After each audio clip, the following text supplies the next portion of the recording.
दोस्तों, आपका स्वागत है चमत्कारी टोटके में। पापी मनुष्य सुखी क्यों रहते हैं? व्यास मुनि और कीड़े का संवाद आज हम आपको दिखाते हैं। ये बहुत ही ज्ञानवर्धक मार्मिक प्रसंग है। दोस्तों, जय श्री कृष्ण। आज का विषय है कि पापी मनुष्य सुखी क्यों रहते हैं। जैसा कि वीडियो के टाइटल में है, इसी विषय पर आज का वीडियो है। आपको एक एक शब्द ध्यान से सुनना है और इस वीडियो को अंत तक देखना है। भगवान व्यास मुनि का नाम तो आपने सुना ही होगा, जो महाभारत के साथ साथ 18 पुराणों के रचयिता हैं।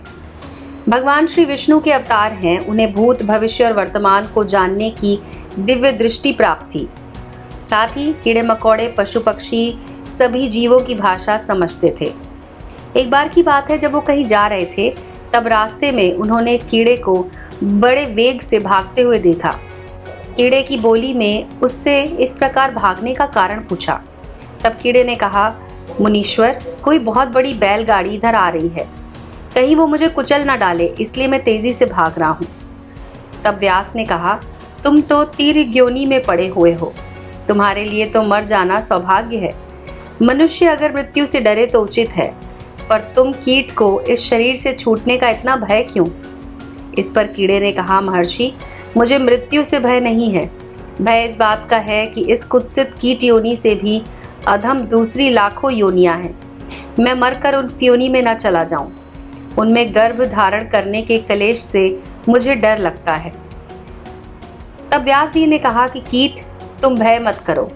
मैं जब तक तुम्हें ब्राह्मण शरीर में न पहुंचा दूं, तब तक सभी योनियों से तुम्हें छुटकारा दिलाता रहूंगा। व्यास जी के यूं कहने पर वो कीड़ा पुनः मार्ग में लौट आया और रथ के पहिए से दबकर उसने प्राण त्याग दिए। उसके बाद वो कौए, सियार कई योनियों में उत्पन्न हुआ। तब व्यास जी ने जाकर उसके पूर्व जन्म का स्मरण करा दिया। इस पर वो साही, गोधा, मृग, पक्षी, चंडाल, शूद्र और वैश्य की योनियों में जन्म लेता हुआ उत्पन्न हुआ। भगवान व्यास ने उसे दर्शन दिया। वहाँ वो प्रजापालन रूप धर्म का आचरण करते हुए थोड़े ही दिनों में रणभूमि में शरीर त्याग कर ब्राह्मण योनि में उत्पन्न हुआ। जब वो 5 वर्ष का हुआ, तब व्यास देव ने जाकर उसके कान में सारस्वत मंत्र का उपदेश दिया। उसके प्रभाव से बिना पढ़े ही उसे संपूर्ण वेद, शास्त्र और धर्म का स्मरण हो गया।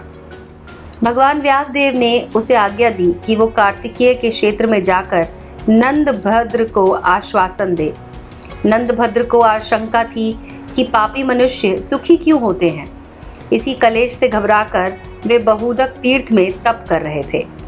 नंदभद्र की शंका का समाधान करते हुए सिद्ध सारस्वत बालक ने कहा, पापी मनुष्य सुखी क्यों रहते हैं, ये तो बड़ा स्पष्ट है।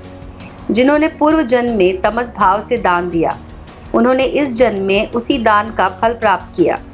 लेकिन तमस भाव से जो धर्म किया जाता है, उसके फल स्वरूप लोगों का धर्म में अनुराग नहीं होता और वो पापी सुखी देखे जाते हैं। ऐसे मनुष्य पुण्य फल को भोग कर तामसिक भाव के कारण नरक में जाते हैं, इसमें संदेह नहीं है।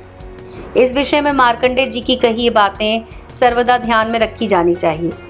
एक मनुष्य जिसके लिए इस लोक में तो सुख का भोग सुलभ है, परंतु परलोक में नहीं। दूसरा ऐसा है जिसके लिए परलोक में सुख भोग सुलभ है, किंतु इस लोक में नहीं। तीसरा ऐसा है जो इस लोक और परलोक दोनों में ही सुख प्राप्त करता है।